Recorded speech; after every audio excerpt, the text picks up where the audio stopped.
A ferida que o ministério faz, só o ministério pode curar. Essa foi uma frase de um podcast que eu ouvi da Tamires Garcia, que é alguém que traz na história dela a marca com decepção com lideranças.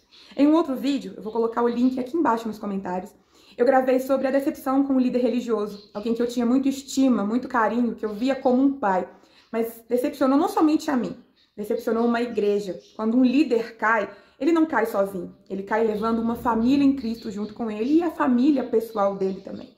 E essa é a realidade de muitas pessoas que estão sendo arrastadas porque o meu líder caiu e eu me perdi no meio do propósito, desisti, me machuquei com a igreja, estou desiludida com a igreja. Tinha um propósito lindo, tinha uma promessa maravilhosa do Senhor guardada no meu coração por muitos anos, mas porque um líder caiu e levou a família de Cristo no meio dos estrombos de guerras que ficam depois de um escândalo ser descoberto, o seu propósito se perdeu por ali, aquele cenário caótico que fica após os escândalos.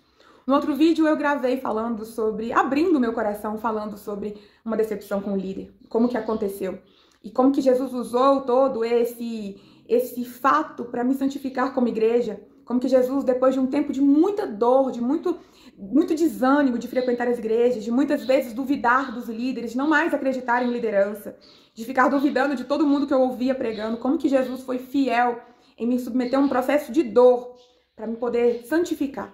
E posteriormente aos processos do Senhor, que não foi de um dia para o outro, foi processos contínuos, eu me tornei mais apaixonada pela igreja. Eu amei a igreja em um momento de muita dor. É difícil voltar para um ambiente onde você foi machucada, mas a gente só consegue voltar para um ambiente que você foi machucada quando você entende que é ali que você vai receber a sua cura. E é na mesa da comunhão, e é também na presença do Senhor. Quando acontece uma decepção com a liderança, com a igreja de um todo, a gente corre da igreja. E eu entendo que é muito difícil voltar para a igreja. Antigamente, quando as pessoas me diziam assim, Ju, eu me decepcionei com alguém da igreja, com o líder da igreja, eu sempre pensava assim, deixa de ser fresca, vai lá e volta, né? Dá a volta por cima, o homem é falho. Até que eu passei por essa situação. E quando eu passei por essa situação, eu vi que não era tão fácil como eu dizia ser. Então, como diz o apóstolo Paulo, existem coisas que vão acontecer nas nossas vidas, que são as marcas do Evangelho, para que a gente se torne mais semelhante a Cristo, para que a gente se torne santificado no meio do processo, para que em meio a tantas coisas impuras, tantas coisas profanas, uma voz de santidade possa ser levantada através dos nossos processos. Eu sei que é muito difícil voltar depois de uma queda, depois de uma mancha na sua reputação, depois de uma quebra de alianças com você e com algum líder. Eu sei que é difícil depois que você vê que as poeiras que cobriam as coisas ilícitas da sua igreja foi descoberta. Eu sei que é muito difícil depois que o púlpito, né, que a cortina do púlpito cai e você descobre o que estava acontecendo por trás dos bastidores. A cobrança dos dízimos e ofertas, a questão de como que está sendo usado os dízimos e as ofertas, faz com que a gente não queira mais dizimar e ofertar. As importunações sexuais de liderança, quando a igreja não é bíblica e trata o pecado de liderança de forma diferente de que deveria realmente tratar um pecado de uma pessoa, isso vai nos decepcionando, a forma como muitas vezes um líder está errado, está evidente que ele está errado, mas algumas pessoas fecham uma bolha de proteção para que não toque no ungido do Senhor, e muitas vezes essa expressão, né, não toque no ungido do Senhor, é usada de forma errada, é usada de forma para cobertar pecado de liderança, para tornar aquele homem um intocável, né, uma pessoa incorrigível, e não é isso que a Bíblia vai nos revelar, não é isso que a palavra do Senhor diz sobre não tocar no ungido do Senhor. Muitas vezes, né, nessa questão de não poder questionar alguns líderes, eles pensam que eles são homens, a quarta pessoa da Trindade, e fazem o que querem na casa do Senhor como se fosse a casa deles, e eles não estão vendo o cenário caótico. Foi o que eu disse no outro vídeo. Quando acontece um pecado de liderança, o holofote vai todo para o líder, e pouco se fala dos bastidores da igreja. E eu queria trazer nesse vídeo, que é uma continuação do outro vídeo, sobre o fato de que existe um Deus que permitiu esse escândalo acontecer, essa situação acontecer, mas que não é para a sua morte. É para a sua santificação, é para a minha santificação, é para a nossa santificação. Amados, o tempo do Senhor está chegando, e glória a Deus por isso. E é bíblico que havia de acontecer muitos escândalos, e ai daquele por quem os escândalos vier. Esse ai na palavra do Senhor é uma condenação. Então, quando o Senhor fala, ai desses pastores, ai desses líderes, há uma condenação sobre eles e não sobre a gente. Porém, muitas vezes, nós carregamos a condenação que está sobre eles. Olha para vocês verem. Realmente, quando acontece um escândalo na igreja, e isso tem acontecido de formas assim gigantescas, em proporções que nós não conseguimos mais controlar, é necessário que isso aconteça. O Senhor não quer a morte das ovelhas. Há uma condenação sobre eles, não sobre as ovelhas. E o que eu quero dizer com isso? Que muitas vezes, quando a gente se perde do propósito, quando a gente não quer mais saber da casa do Senhor, quando você não quer mais saber do propósito que você tinha ali entrelaçado com a casa do Senhor, com tudo aquilo que te conectava, né, para viver um propósito ali dentro, não necessariamente falo de ministérios, mas falo de uma vida de propósito, e a igreja sendo aquele lugar de fortalecimento, você está vivendo uma condenação que não é a sua condenação. As ovelhas serão feridas, mas a palavra do Senhor fala que o próprio Senhor vai cuidar dessas ovelhas. Jeremias 23 vai falar sobre isso, que ele vai pegar essas ovelhas, que ele vai cuidar dessas ovelhas e vai entregar a essas ovelhas para líderes saudáveis, para líderes que vão ser levantados conforme o Senhor para cuidar de cada um de nós. Existe uma promessa na Bíblia, que esses homens vão ferir muitas ovelhas, mas o próprio Jesus vai cuidar das nossas dores. Não para que a gente fique longe do aprisco dele, não para que a gente seja um membro desconectado do corpo, um membro amputado, mas para que a gente entenda o tempo de processo do Senhor, viva esse tempo. Muitas vezes você vai falar assim, eu não quero servir a igreja. Jesus vai entender que você não quer servir a igreja naquele tempo, até porque se você servir a igreja machucado, você vai machucar outras pessoas. Então o Senhor dá pra gente um tempo de, assim, assimilar tudo o que está acontecendo, para que a gente viva um processo de santificação e, de fato, a gente possa voltar para o caminho do propósito e estar novamente enxertados na videira verdadeira que é Cristo. Ju, eu falei isso com o Senhor, para falar a verdade. Eu vou continuar do jeito que eu tô, Senhor. Eu não vou voltar para a vida de pecado. Eu vou continuar orando, lendo a Bíblia em casa, frequentando uma igreja aqui, outra ali, mas eu não quero estar inserida nesse contexto. Eu disse, e eu posso dizer uma coisa para vocês? Eu creio que o Senhor entendeu o que eu disse. Mas ele não aceitou o que eu disse. Ele me deu um tempo para reconstruir, para assimilar, para o quebra-cabeça ser montado na minha mente, para eu ter dimensão do problema que eu estava vivendo, que eu estava vivendo consequências, né, de um erro que não era meu. E depois de tudo aquilo de um tempo a sós com Cristo, para chorar as minhas dores, para assustar com o que tinha acontecido e assustar mesmo, houve um tempo que o Senhor também falou assim, agora é hora de você sair do luto, é hora de você levantar do pó de cinzas e ir para um caminho novo. E não era necessariamente para uma igreja nova, era para um processo novo. Lembra aquela história de que o Senhor nos chama para águas mais profundas? Primeiro ele faz com que a gente ande alguns metros e molhe o calcanhar, depois o nosso joelho, depois águas até a cintura, e depois o Senhor nos faz um convite de mergulharmos no oceano. E cada vez que a gente dá passos, né, de mergulho, molhando mais os nossos pés, isso significa maturidade. Amados, o Senhor, ele tem nos chamado como igreja madura e não imatura. E quando os escândalos acontecem, existe uma condenação para aqueles que viveram, que atraíram para si os escândalos. Só que muitas vezes nós estamos vivendo a consequência da condenação dele quando a gente também se perde do processo. Quando o Senhor falou comigo assim, filha, o escândalo não é para te matar, mas eu quero saber quem é você após o escândalo, eu senti o meu espírito sendo convidado pelo Espírito Santo a entender aquele escândalo com uma ótica diferenciada. Eu, Joevelyn, achava que eu era como as virgens prudentes, que eu tinha azeite assim até falar chega. Mas na hora do escândalo que veio o desânimo, eu entendi, eu até tenho azeite, eu consigo até aqui, Senhor. Mas houve um momento que se eu não buscasse mais do Senhor, mais azeite do Senhor, do jeito em que eu estava, sozinha, como eu pensei que eu conseguiria dar conta, eu não conseguiria. Foi onde eu comecei a esmurecer, e como o Senhor nos chama todos os dias, constantemente, para um autoexame, eu fui percebendo, mas não de cara assim, eu fui percebendo que eu estava me entregando a uma vida sem propósito. E aí eu comecei a buscar do Senhor, Jesus, eu preciso amar a igreja. Senhor, o que está acontecendo comigo? E pasmem. As pessoas que tinham sofrido por conta do escândalo de liderança, estavam fora da igreja. E o líder dentro da igreja, em cima do púlpito. Então não havia uma lógica na minha cabeça de estar machucada e estar atraindo para mim uma condenação e o líder lidando super de boa com o fingimento de que nada tinha acontecido. Eu falei, Deus, essa conta não casa, como assim? E aí o Senhor disse comigo, não é sobre o coração performático de Saul, é sobre o coração adorador de Davi. Então, eu tirei o foco do líder porque eu trazia muita raiva, indignações dentro de mim, do que ele tinha feito com as pessoas, do que ele tinha me enganado porque eu me senti enganada. E eu fui pedir ao Senhor, Deus, eu preciso tirar o foco desse homem. Eu amava aquela pessoa como um pai. Como eu disse no outro vídeo, se é decepção, gente, é com alguém que a gente estima. É com alguém que você defendia a reputação dela. Porque se não fosse com a pessoa que você tem uma conexão muito grande, não seria decepção. Seria tipo, eu tive um contratempo com fulano de tal. Mas se é decepção, é com alguém que a gente tem um carinho muito grande. Então, de repente, eu via que aquela pessoa era, tipo, simplesmente uma farsa. E é o que tem acontecido muito aí. Mas a gente não fala.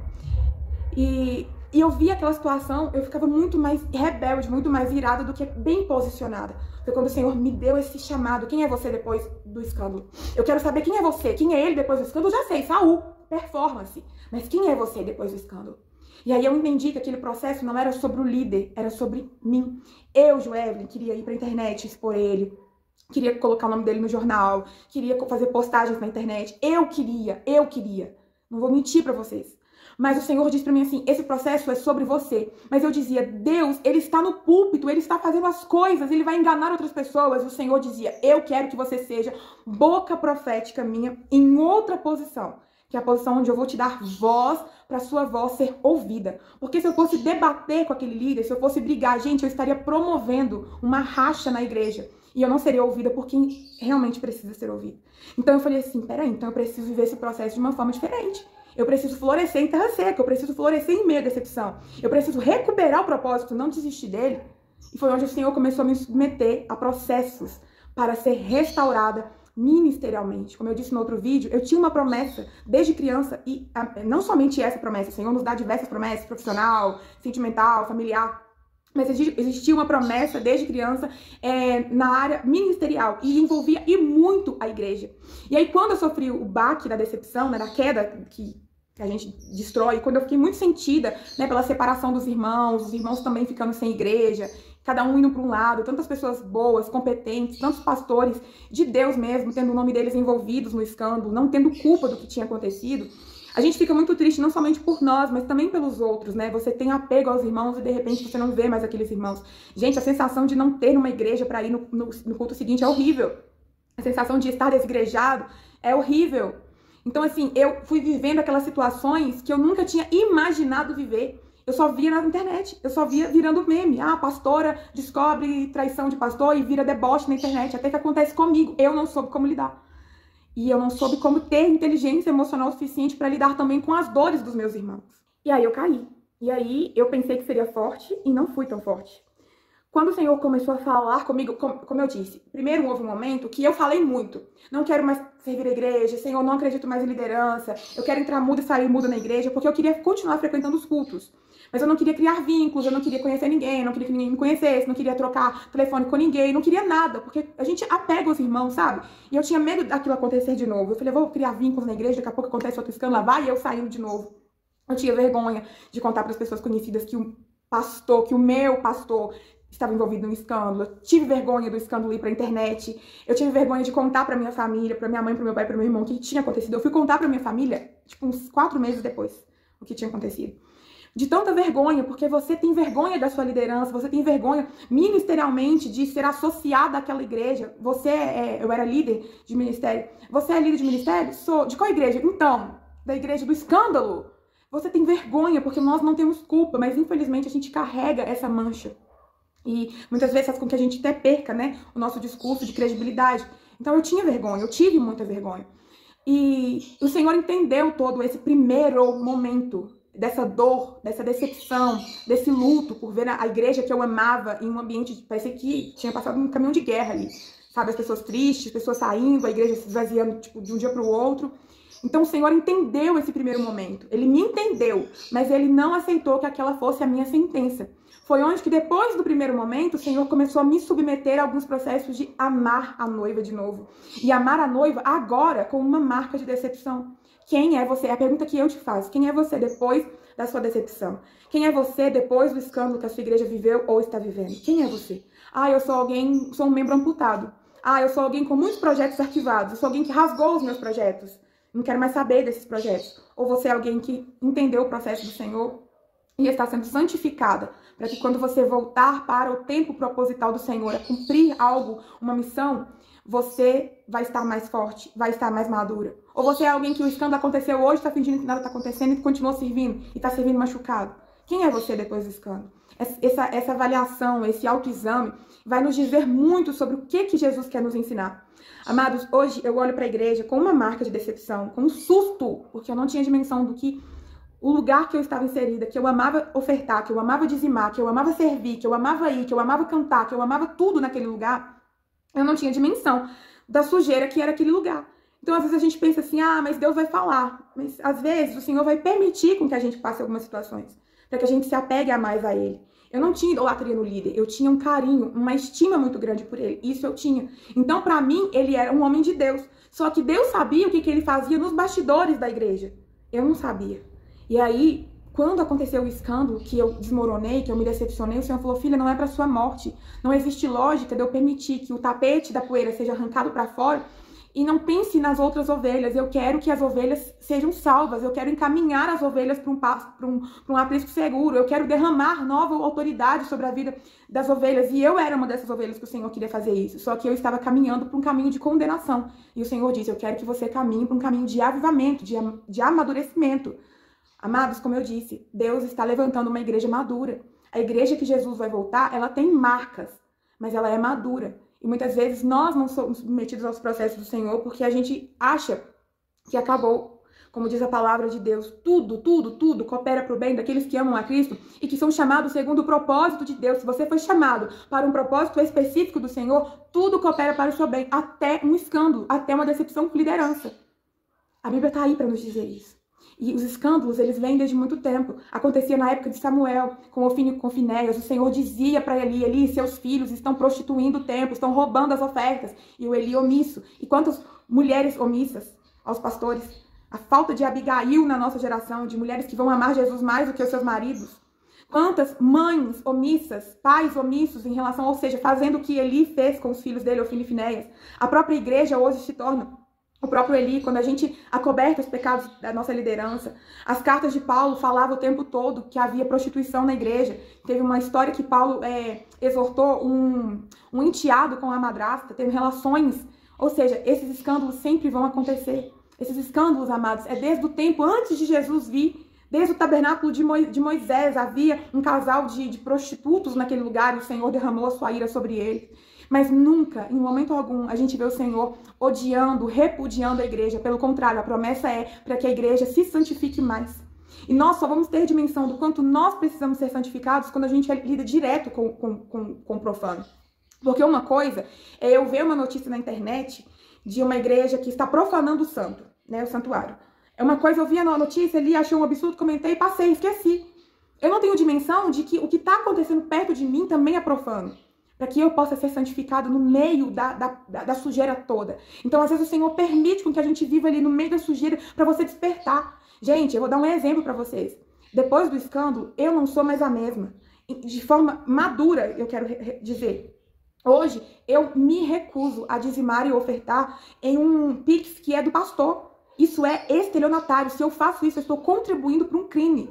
Mas eu só tive dimensão de que eu fazia errado depois que o escândalo veio e eu entendi que aquilo era errado.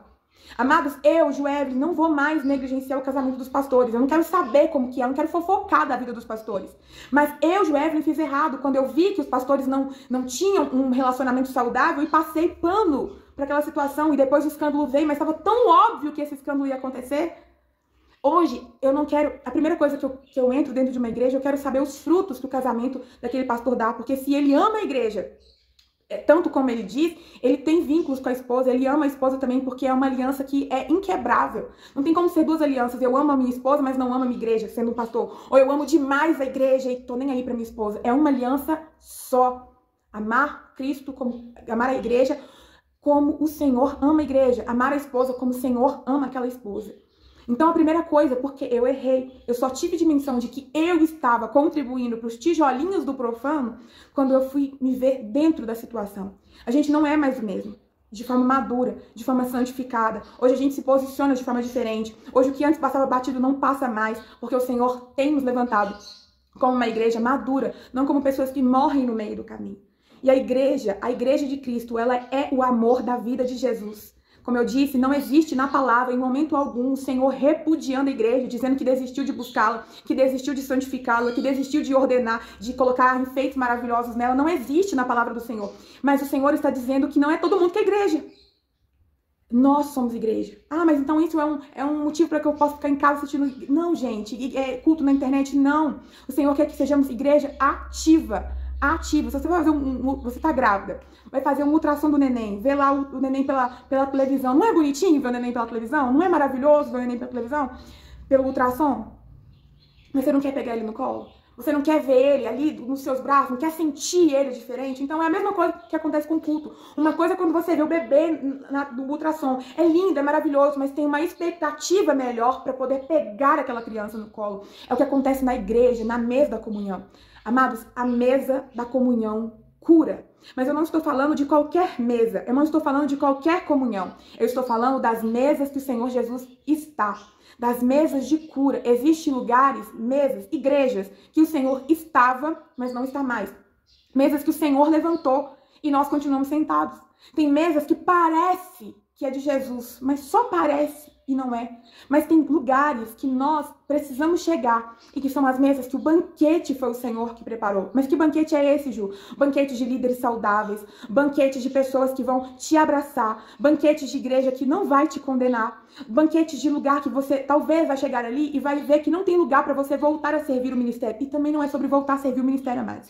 É sobre passar um tempo de cura para que naturalmente você comece a dar fruto de novo. E aí, se for da vontade do Senhor, no tempo proposital, o seu coração vai queimar pelo propósito.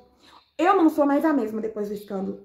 E hoje eu vejo a Igreja de Cristo como um lugar que me fortalece. Eu não estou indo na igreja simplesmente para consumir do culto e nem estou indo na igreja simplesmente para servir como uma escala, como um protocolo. Hoje eu vejo com os meus olhos a igreja como um lugar de fortalecimento. Eu vou porque a canção entoada ali me fortalece de uma forma diferente do que da minha casa. Eu vou porque a palavra que eu escuto ali, por mais simples que seja, ela me fortalece de uma forma diferente. E esse fortalecer contínuo e diário que eu começo a viver, eu começo a também fazer sentido na vida das pessoas. Eu começo a fortalecer as pessoas. Sabe por quê? Na igreja é o lugar que a gente se prepara para não negar Jesus nos últimos dias.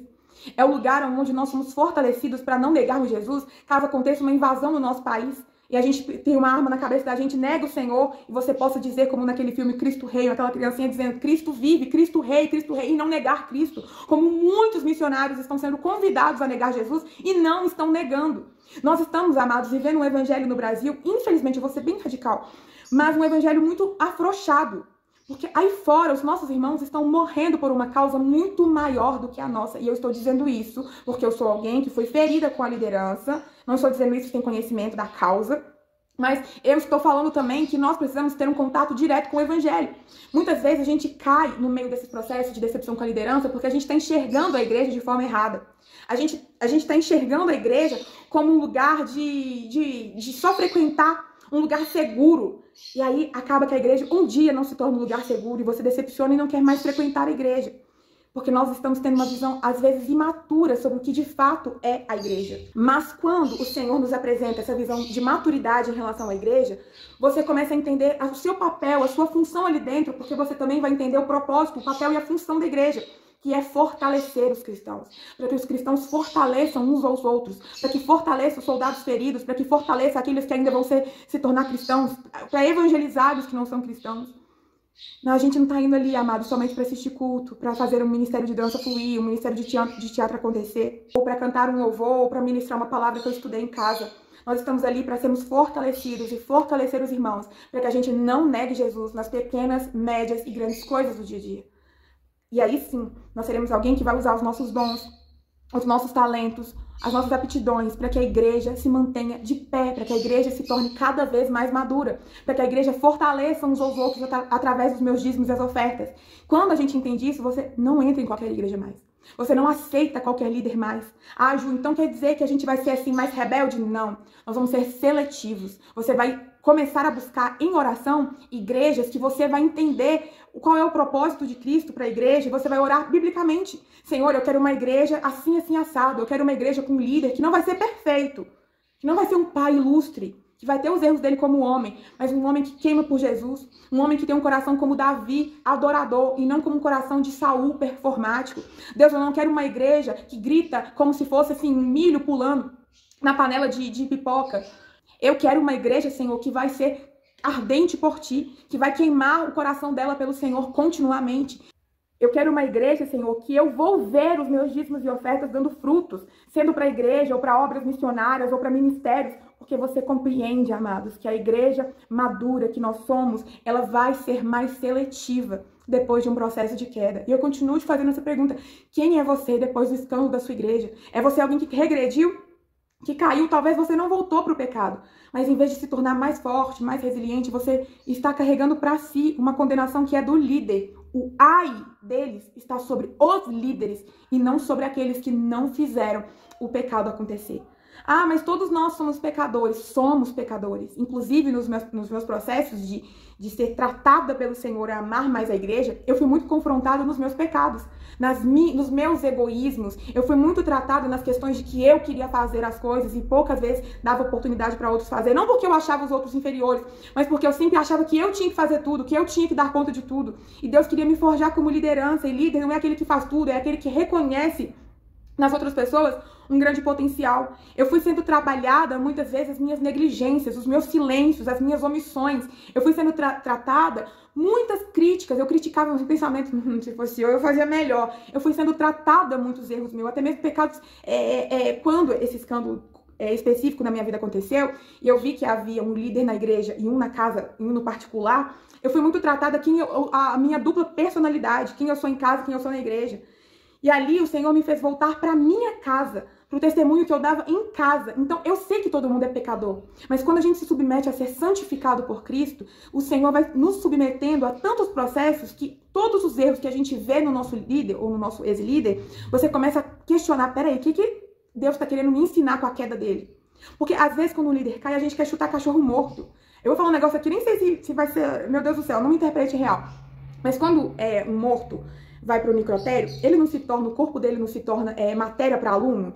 É exatamente isso que acontece. Matéria dinâmica, didática, os alunos, né, de medicina, de enfermagem, sei lá, vão ali estudar a causa da morte, vão ali estudar o corpo do morto, não é isso que acontece?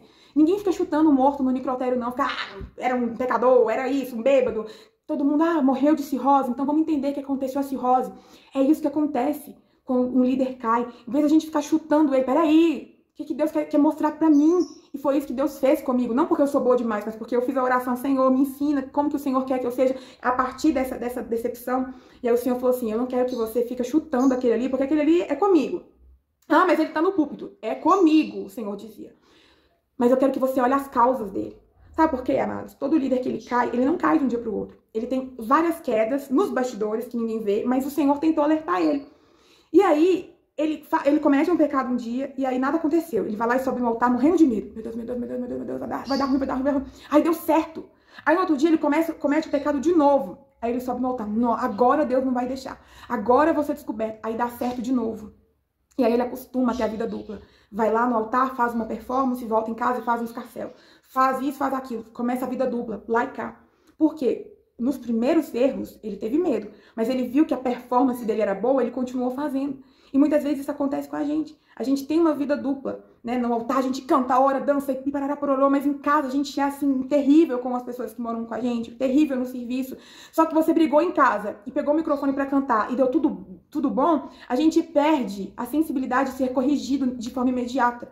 Então a tendência da gente continuar brigando em casa, brigando com o marido, pegando o microfone pra pregar, pra cantar, ou dançando, ou indo ministrar pras crianças, ou fazendo viagem missionária com a sua casa de pé de guerra, é muito grande. Então quando você entende que um líder caiu e que você começa a estudar as causas da morte dele, em vez de ficar chutando o cachorro morto, você aprende que pode aprender muito com ele. Não a ser como ele, mas a não cair nos mesmos pecados que ele caiu. Então, essa história toda que o Senhor permite a gente viver é muito mais lição do que morte.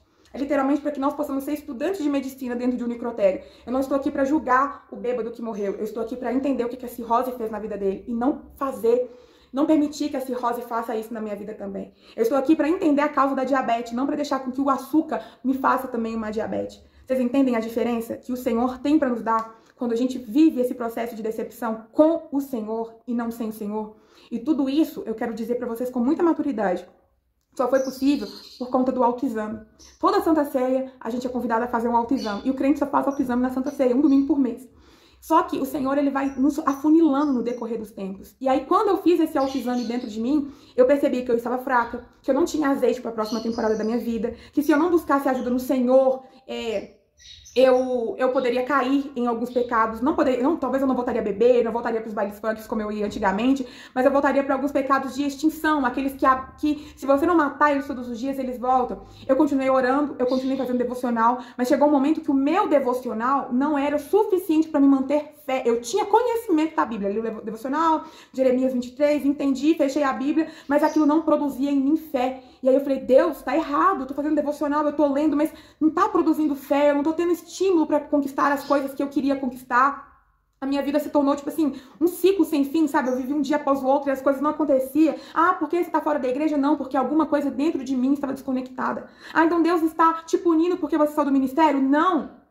Eu estava desconectada de fé, eu tinha muito acesso ao conhecimento bíblico, mas o poder de Deus que acontece na mesa da comunhão, quando alguém te alimenta, quando vem um pastor e fala a palavra, você fala, caramba, eu precisava ouvir isso. É diferente do nosso devocional particular. Lógico que Jesus fala muito com a gente, lógico que tem coisas que são, assim, incomparáveis, né? Aquilo que o Senhor ministra no nosso coração, no secreto, na intimidade, mas tem coisas impactantes que só vão acontecer na mesa da comunhão, na igreja.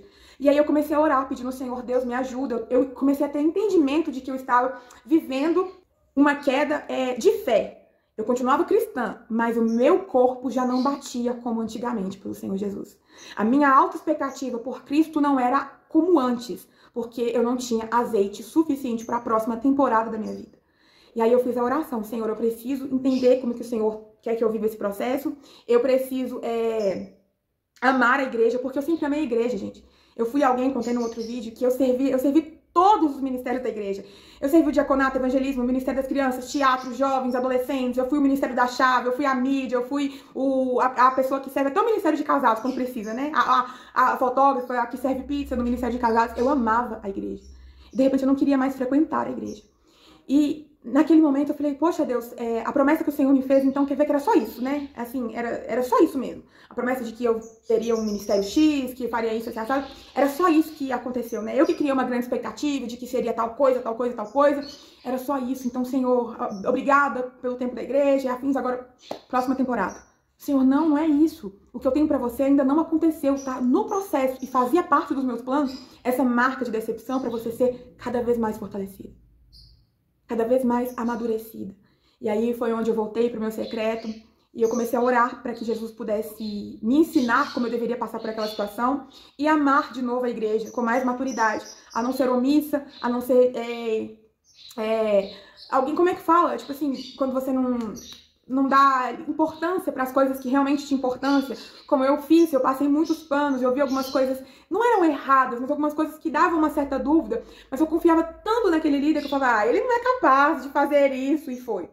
Então eu queria isso do Senhor, sabe? Eu queria esse nível de maturidade, eu queria ser essa pessoa que não passasse a mão na cabeça do líder. E uma coisa que Deus falou muito comigo nos meus processos era sobre Abigail, sobre ser uma mulher que amava Jesus e os princípios de Jesus acima do meu marido, para que eu não fosse uma pessoa que passasse a mão na cabeça dele.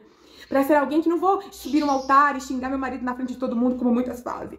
Mas eu queria ser alguém que nos bastidores falava, você fez errado, isso não é certo, isso não é bíblico. Porque muitas mulheres passam a mão na cabeça do marido, sabem que eles estão errados, mas não fazem nada.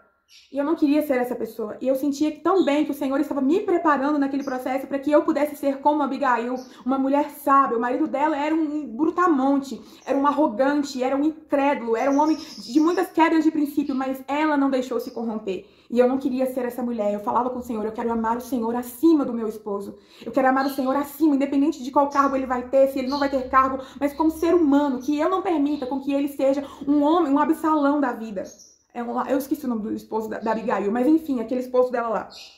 Eu fazia essa oração ao Senhor. Então, no meio do processo, essa ferida que foi gerada em mim, ela foi, gente, me santificando, ela foi me fortalecendo, não por meus méritos, mas por conta da graça do Senhor, em pegar alguém que estava desanimado, desajustado, sem prazer em frequentar a igreja, sem prazer em ir domingo na igreja, assim, já deixando a vida levar a vida me levando para um lugar que eu não sabia onde eu iria chegar. E o Senhor falou, chega, Eu entendi a sua dor no primeiro momento. Agora, no segundo momento, eu quero que você viva segundo a minha vontade. E aí foi onde eu entendi que eu precisava de cristãos maduros para me ajudar naquele momento. Eu tinha uma amiga, ela provavelmente até pode ver esse vídeo, e a gente comentava sobre... Eu não comentava com muitas pessoas porque eu tinha vergonha. E muitos irmãos, quando aconteceu o escândalo, cada um foi para um lado, então a gente não tinha muitos contatos. E aí eu tinha uma amiga que a gente conversava, mas a gente conversava assim, as nossas dores, nossa decepção, nossa que isso. Nós não tínhamos essa dimensão de conversar uma com a outra para uma fortalecer a outra.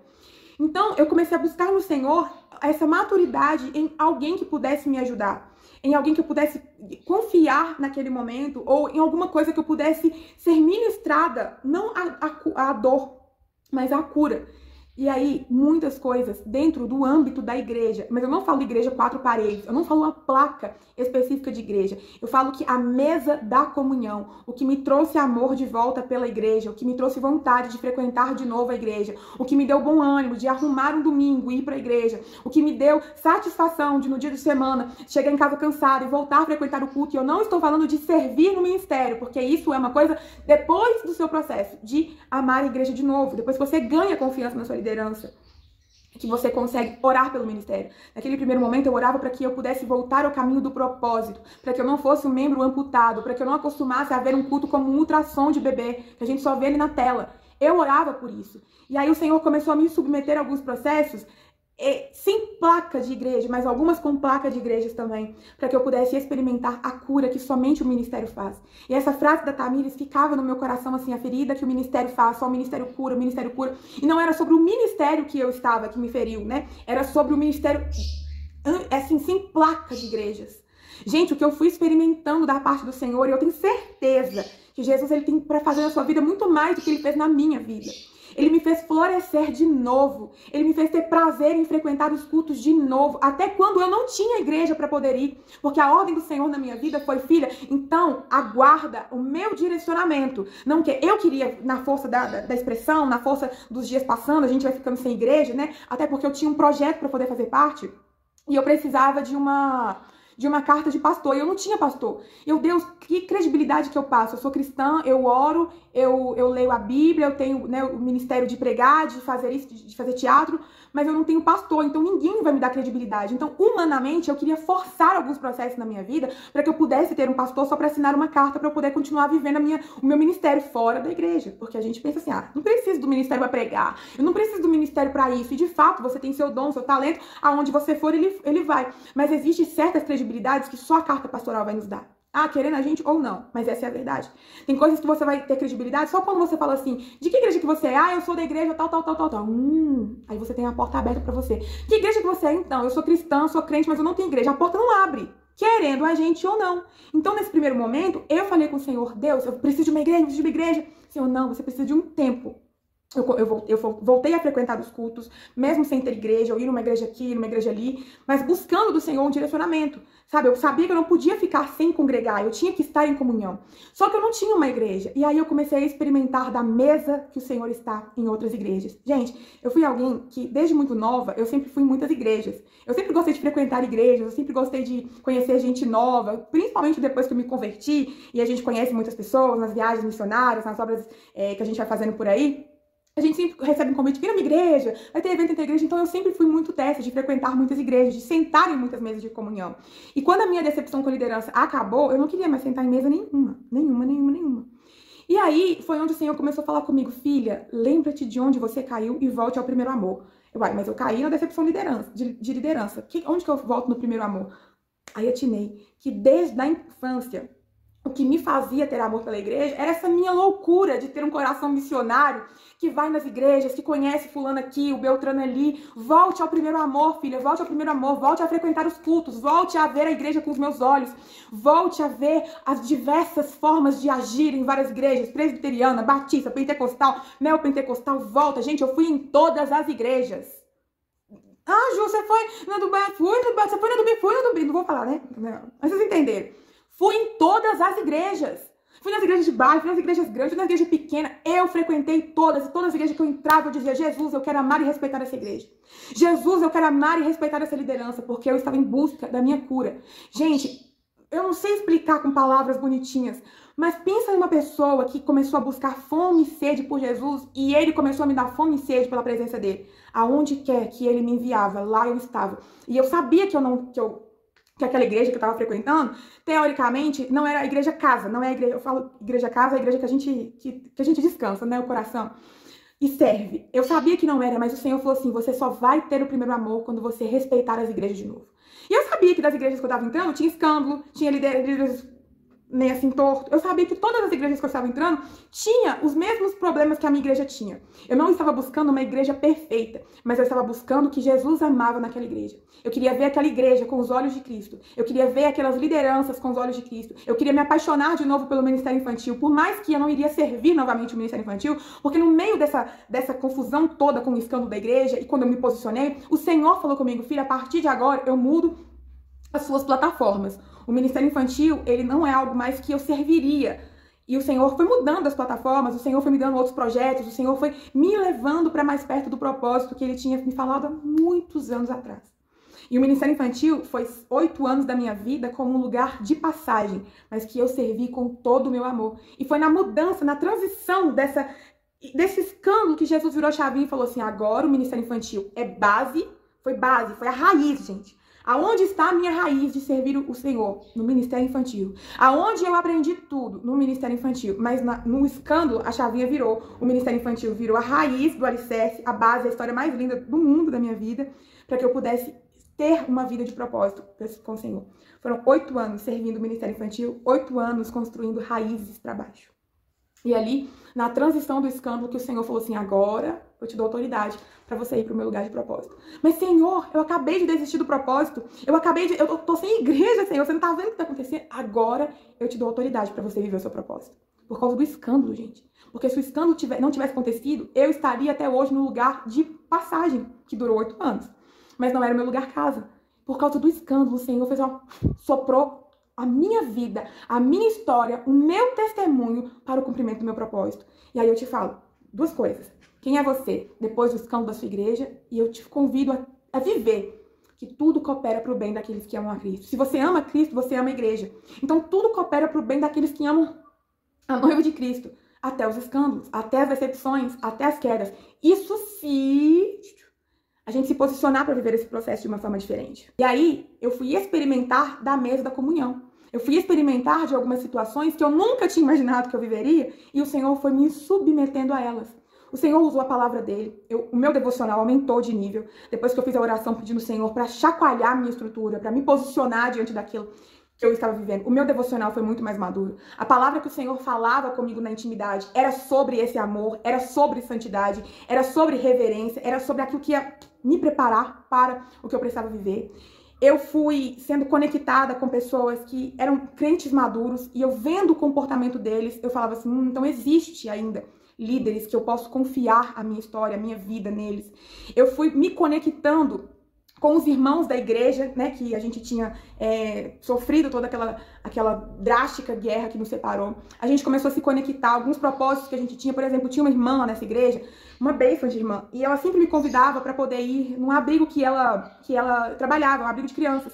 E eu não tinha como ir, porque sempre tinha as coisas da igreja. E depois de muito tempo que a gente tinha se afastado da igreja, um dia ela me mandou mensagem, irmã, eu quero que você venha com outro irmão. E a gente foi no abrigo dela e foi uma benção.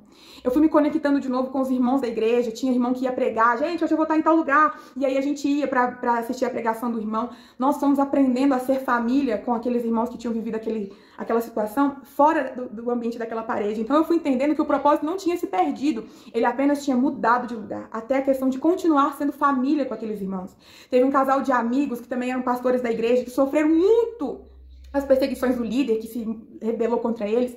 A gente se encontrou no chá de bebê deles, e quando a gente sentou na mesa com outros irmãos da igreja, que foi a primeira vez que a gente pôde se encontrar, se conectar, ser família, eu pude ver as irmãs fora daquele ambiente de igreja, né? A gente conversar, abraçar, tirar foto, como aquilo foi cura, como aquele dia, aquele chá de bebê abençoado foi cura nas nossas vidas, tudo isso, amados, porque Jesus foi preparando mesas aonde ele estava sentado, para que na mesa da comunhão, uma conexão com a minha vida, com a outra vida, se transformasse em um alimento, em um banquete que nos traz cura para as feridas e nos amadurece para que a gente vá para fora e comece a falar: é possível Jesus restaurar seu ministério, é possível Jesus restaurar o amor que você tem pela igreja, é possível Jesus restaurar seus dons e seus talentos, até porque eles estão aí, mas muitas vezes a gente pensa que foi embora tudo, que você nunca mais vai cantar, nunca mais vai pregar, nunca mais vai subir num púlpito, nunca mais vai fazer teatro, nunca mais vai pregar para as crianças, nunca mais vai servir o diaconato. A gente pensa isso, mas na mesa da comunhão, você vai percebendo que no banquete que Jesus vai te dando, de conversas, de alegrias, de encontros, disso, daquilo, ele vai te dando alimento para você se sentir viva de novo. E ali, como eu disse, na decepção, a gente foge da igreja, a gente foge dos irmãos, a gente foge da comunhão, mas é na comunhão que a gente vive a cura do Senhor. E eu fui experimentando pequenas doses do extraordinário, do gigantesco de Jesus. E foi a coisa mais incrível da minha vida. Deus usou pregações na internet. Gente, tem uma série da Val do Jesus Cop, que chama O Noivo, e ela vai falando do amor de Cristo pela igreja, do quanto a igreja precisa ser madura. Esse é uma série com 23 vídeos, eu fiz um jejum de 23 dias, e cada dia eu fazia o jejum e assistia um vídeo da Val. Esses vídeos da Val mexeu demais comigo. Eu acabava os vídeos e eu falava: Jesus, eu quero esse amor pela noiva, eu quero ser essa noiva. Acho que muito mais do que pedir a Deus pra gente amar a igreja, a gente também precisa ser a igreja. Então esses vídeos da Val falou muito comigo. E eu fiz também, recebi um convite para participar de um evento que chama Radical na minha cidade. Existem outras cidades que têm esse evento. É um evento de alto impacto para cristãos, né? A gente vai para um sítio, para uma fazenda e afins, e a gente vive um final de semana ali e acontece algumas questões na nossa vida que vai chacoalhando toda a estrutura. E nesse Radical eu tive a oportunidade de viver experiências como cristã que me alinharam ao propósito. Eu tive um momento que a gente vive nesse Radical que eu fui convidada a abrir o meu coração e eu não conseguia contar o que estava no meu coração, que era a dor com liderança. E quando eu abri o meu coração e eu falei, gritei, eu uivei, assim, sabe, eu tô decepcionada, eu não consigo mais servir a igreja, eu não acredito mais no meu propósito, que foi um momento de grito, de socorro. E que eu gritei, quando eu dei por mim, estavam vários pastores ao meu redor, com a imposição de mãos, orando pela minha vida, intercedendo para que eu não morresse naquele momento. Então, assim, o Senhor foi usando vários pastores no Radical, que eram pastores de várias igrejas, de várias denominações, para que eu pudesse ser curada da dor que a igreja fez. A igreja me curou. A dor que um pastor fez, o Senhor usou vários pastores para impor as mãos na minha cabeça, nos meus ombros, nas minhas costas, para poder tirar todo aquele peso que eu estava carregando e não conseguia andar, não conseguia fluir. O Radical, ele me deu um impacto muito grande em relação à igreja perseguida. Como missionária, eu fui alinhada a missões de novo. Ju, você precisa ser alguém que se fortalece para fortalecer outros. Para você não negar Jesus e você, através da sua vida, outros não negarem Cristo. Então, no Radical, eu tive um impacto muito grande com a igreja perseguida, com um evangelho puro e simples, com o evangelho de muitos que não estão negando a sua vida para não negar o nome de Jesus. Então, ali no Radical, que foi uma mesa de um banquete que o Senhor preparou, porque eu não tinha condições financeiras de ir, uma amiga virou e falou assim: Ju, arruma tua mala que você tá indo pro Radical. Eu, o quê? Ela eu tô te abençoando com o Radical. E ela não sabia de nada que estava acontecendo, era uma amiga de outra denominação. E ela, você vai pro Radical sim.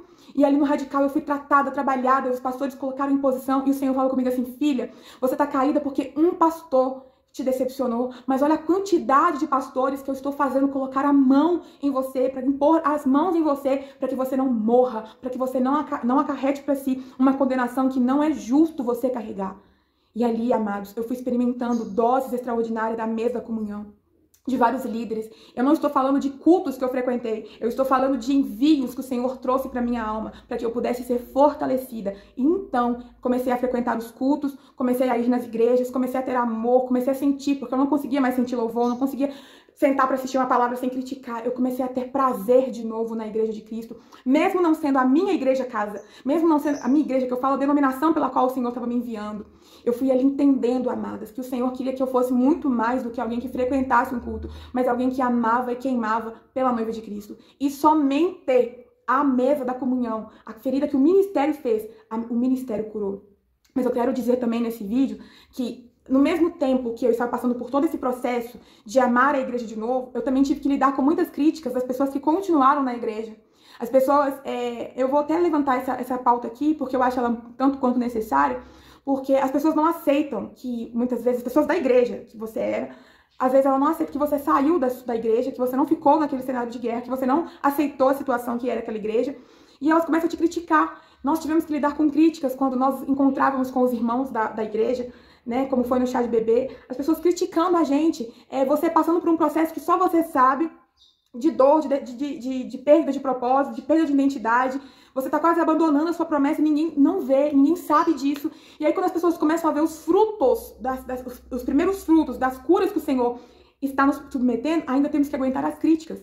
E aí eu falei, Jesus, o que eu faço? Eu respondo às críticas ou eu simplesmente continuo vivendo esses processos? E a resposta é muito óbvia, né? O Senhor falou assim, olha, se você parar para responder às críticas, se você parar de fazer o que você está fazendo com medo de ser criticada, o seu processo é interrompido.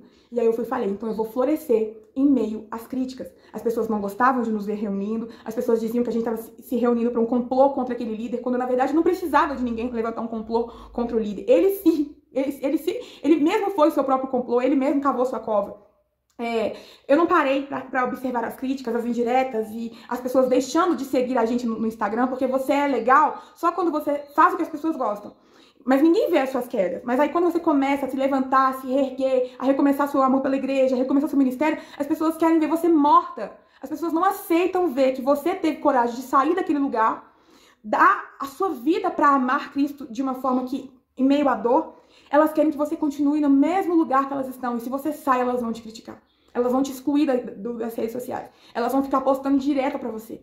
E o Senhor falou assim, se você parar pra responder, se você parar pra observar as críticas, você vai ficar. Porque eu entendi, amados, que, como eu disse, a ferida que o ministério faz, só o ministério cura. E naquele momento, eu não podia ficar sentado na mesa que o ministério continuava me ferindo. Eu tinha que literalmente me posicionar. Eu saio da mesa da crítica. Eu saio da mesa da indireta. Eu saio da mesa de dar importância para quem deixou de me seguir. Eu estou indo para a mesa que me cura. Eu vou experimentar do banquete que Jesus tem me preparado, de um alimento que me fortalece. Para onde que eu fui? Para o secreto, para um devocional mais profundo, para os vídeos da Val que me ajudaram, para as mesas de encontro com os meus irmãos da denominação que estavam feridos também, mas um foi ajudando o outro, um fortalecendo o outro. Quando a gente se encontrava, quando a gente ria e não falávamos do assunto mais da igreja, Deus foi nos dando novos assuntos, novos comentários, novas vivências, novos convites. Nós fomos nos conectando a propósitos que em Cristo não morreu. Coisas que eram para se cumprir dentro daquela denominação não se cumpriram ali, mas foram acontecendo em outros lugares.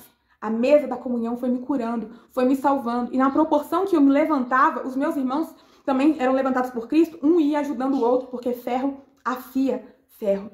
E a ferida que o ministério fez, eu tive que entender. Eu não aceito mais essa mesa de feridas. Eu não aceito mais. Levantei da mesa e fui viver a mesa do banquete de Cristo. Fui viver a mesa que o Senhor queria me alimentar com novas experiências, com novas pessoas que Ele foi me aproximando, me apresentando. Tudo, gente, que aconteceu foi para a glória do nome do Senhor Jesus. Eu estou aqui para contar nesse vídeo um testemunho de que eu quis correr da igreja, eu quis correr dos irmãos, eu quis correr da mesa da comunhão, eu quis correr do propósito. Mas foi na mesa do propósito, foi na mesa dos irmãos, foi na mesa de uma igreja que eu não conhecia, nem o líder dela, que foi, no caso, radical, de vários pastores que eu nem sabia o nome, que quando vieram impor as mãos sobre mim, eu recebi força do Senhor, força do céu. Eu entendi que eu precisava da igreja. Eu não podia mais correr dela. Eu tinha que me aproximar dela. Eu tinha que ser uma igreja curada e buscar uma liderança que fosse uma liderança santificada por Cristo. Alguém que o Senhor falasse comigo, agora você pode descansar, que aqui é a sua casa. Mas isso foi um tempo que vai sendo, o Senhor, Ele vai curando as nossas feridas antes da resposta da nossa oração acontecer de forma imediata. E isso é a coisa mais linda do mundo, gente. Quando você começa a experimentar que a cura que você precisa não vem de um líder específico ou nem de uma denominação específica, vem do fruto daquilo que Jesus vai usando tudo e todos ao seu redor para te trazer a cura que você precisa, para ser uma igreja forte de novo, para ser alguém que usa seus dons e seus talentos. No meio desse processo todo, o Senhor foi me dando muitas oportunidades de voltar para minha casa, de investir na minha empresa, de organizar a minha empresa, porque acabou que na rotina de igreja eu não tinha tempo de organizar algumas coisas na minha casa. Foi um tempo que meus pais precisavam de mim, então foi um tempo que a gente correu atrás da aposentadoria da minha mãe, a gente fez algumas mudanças na empresa dos meus pais, eu pude estudar para minha empresa, que estava fechada por um tempo, e aí foi um tempo também de organizar a minha mentalidade. Fora isso, o Senhor me deu um propósito com as mulheres do meu bairro, né? A gente começou a fazer alguns projetos no bairro, de funcional, de encontros na praça. E foi, assim, um tempo que eu cresci muito ministerialmente, não dentro da igreja, mas fora. O ministério da minha casa, o ministério profissional, o ministério do meu bairro. Tudo isso porque o Senhor me alinhou de novo ao propósito dele. Porque a minha vontade era desistir de tudo. A minha vontade era, assim, de abandonar tudo. Mas o Senhor falou assim, filha, a promessa que eu te fiz, ela não morreu. E foi, eu vivo isso com a minha vida. Quando o Senhor começou a falar no meu coração sobre como que Ele queria que eu vivesse o propósito, a chavinha virou depois do escândalo. Amados, o que eu oro, eu já estou encerrando. O que eu digo pra você é, presta atenção na chavinha que tá virando, mas vira ela pro lado certo, não permita que ela te jogue, te trave, porque quando uma chave vira de forma errada, o que acontece com a porta? Trava. Existe uma chave virando para te dar um acesso para uma nova temporada, para um novo tempo. Tudo coopera para o bem, não é para sua morte. Deus me entendeu e eu sei que Deus te entende, mas Ele não aceita que essa seja a nossa sentença eterna. O Senhor tem um tempo novo para aqueles que amam Ele e tudo aquilo que Ele ama, inclusive a igreja. E a ferida que o ministério faz, só o ministério cura. E eu não falo de uma placa de igreja, eu falo da mesa da comunhão. Eu falo dos alimentos de conexão. Eu falo do poder, gente, do poder de Jesus em responder às nossas orações. Eu voltei a amar a igreja. E eu lembro direitinho o dia que eu fui num culto, depois de todos os processos, e foi uma igreja pequenininha, numa periferia, uma igreja pequenininha, gente, pequenininha, um tanto de ventilador, porque a igreja é abafada. E eu fui naquela igreja a convite de um amigo, e aí no meio do culto eu falei assim, nossa, será que eu vou conseguir fluir no louvor? Será que eu vou conseguir prestar atenção na palavra? E aí quem estava pregando era um dos pastores dessa igreja, né, que também foi uma das pessoas que foram feridas, e o Senhor levou ele para outra denominação, e ele foi pregar numa igreja pequenininha, e eu fui com um casal de amigos, e com algumas pessoas da igreja, que aconteceu tudo, a gente foi nessa igreja acompanhar ele pregar, que a gente se tornou um pouco itinerante no primeiro momento também. E aí eu falei, nossa, Senhor, como que vai ser a minha ida nessa igreja? Meu Deus, será que eu vou conseguir fluir no louvor? Será que eu vou conseguir prestar atenção na palavra? Gente, fluí demais.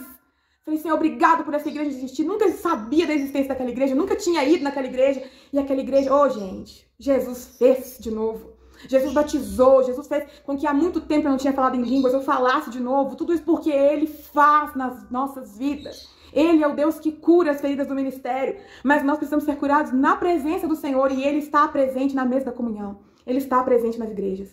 Não foi na igreja que eu congreguei, não foi na igreja que eu fiquei, foi numa igreja assim, para Ele provar para mim que Ele estava lá, que Ele continua nas igrejas. Aquela igreja é falha? Com certeza, mas a presença dEle estava ali. E eu senti de novo louvor, eu senti a palavra e foi uma bênção. Eu voltei a amar a igreja naquele dia, eu senti que naquele dia o Senhor me deu um destrave assim. E eu quero dizer isso para você. Não corra da mesa da comunhão. Não corra do banquete que o Senhor quer te dizer, quer te fazer, quer te dar. Eu não estou aqui para pregar uma carta denominacional. Eu não estou aqui para te apontar uma igreja. Eu estou aqui para te dizer, existe um processo onde somente o ministério, pessoas da igreja, lideranças saudáveis, maduras, igrejas que você nunca viu, não perca a sensibilidade do Senhor em te conduzir para a mesa da comunhão, para onde vai ter o banquete, quando a palavra for cantada, quando a palavra for dançada, quando a palavra for ministrada pelas crianças, naquela igreja, naquela denominação específica, que talvez não vai ser sua casa, os seus olhos vão se abrir. Como ali no caminho de Emaús, quando os 2 discípulos comeram com Jesus, mas foi no partir do pão que os olhos deles se abriram. Como diz a canção do Brunão do Morada, como diz a canção do Morada. E ao partir o pão, os nossos olhos se abrem, reconhecemos quem tu és. É sobre isso, gente. É sobre reconhecer quem Ele é. E tudo aquilo que Ele é, reflete no que Ele ama. E quem Jesus é, reflete na igreja que Ele ama. Que o Senhor restaure seu ministério. Que o Senhor te dê prazer em dizimar e ofertar de novo. Que o Senhor guarde e potencialize os seus projetos. Que o Senhor avive os seus dons e os seus talentos. Que no momento certo você coloque todos eles em atividade.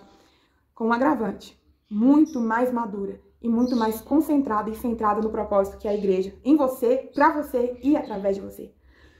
A ferida que o ministério fez, só o ministério cura. E é sobre a mesa da comunhão que cura. Fico por aqui e deixo finalizando assinado esse vídeo, alguém que ama a igreja de Cristo. Um beijo e até o próximo vídeo.